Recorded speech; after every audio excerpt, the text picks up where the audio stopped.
noho ny vaovao kosa isika tanterahina androany tamin'ity androany ity sy toeram-pitso eny amin'ny hôtel Panorama ny forum andian'ny fahavalo izay karakarainy ireo avy eo amin'ny SOS Village d'Enfants miaraka amin'ny DHL sy ny Orange Madagascar.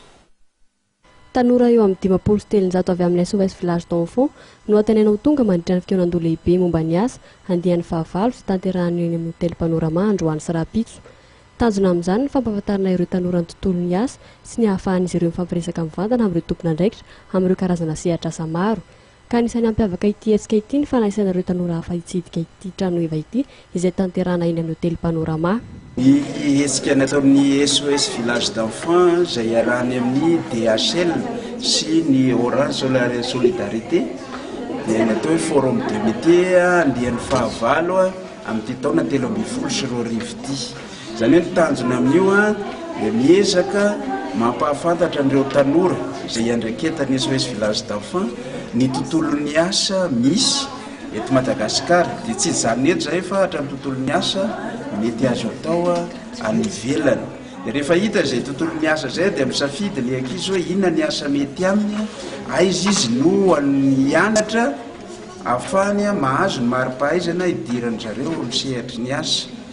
Dia ireo mpiara-mombona antokoatra ny DHL ireo indray no ezahana hiara-iasa zany amin'ny fanaovan'ny zareo ny stage mba satria alohany hidirana amin'ny sehatra asa dia mila manana traikefa zany hidirana amin'izay faninanana izay.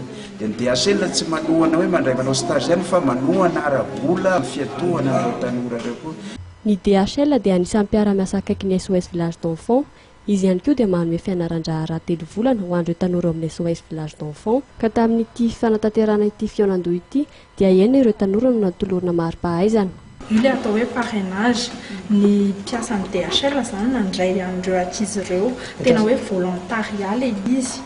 Impolo zao izy zareo hatramin'izay 2010 zay satria le izy koa araka ma hoe tsy asan'ny mpiasa le izy fa tena hoe zavatra hoe volontaire zany le mpiasa manao an'le izy dia tsy tokony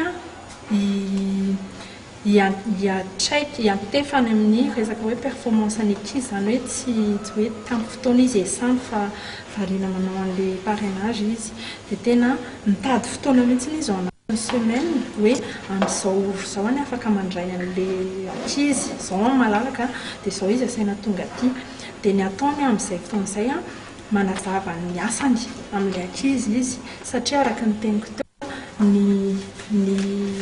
atao hoe ny antonyity resaka insertion professionnelle ity dia hitenenana an'ilay ankizy zany hoe ohatran'izao zany any ampiasana ohatran'izao ny atao rehefa miasa.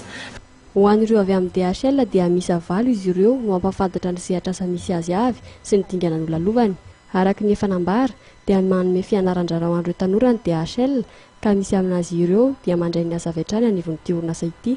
Ka araka ny fanazavana azy dia 20 taona no raisin'ny DHL.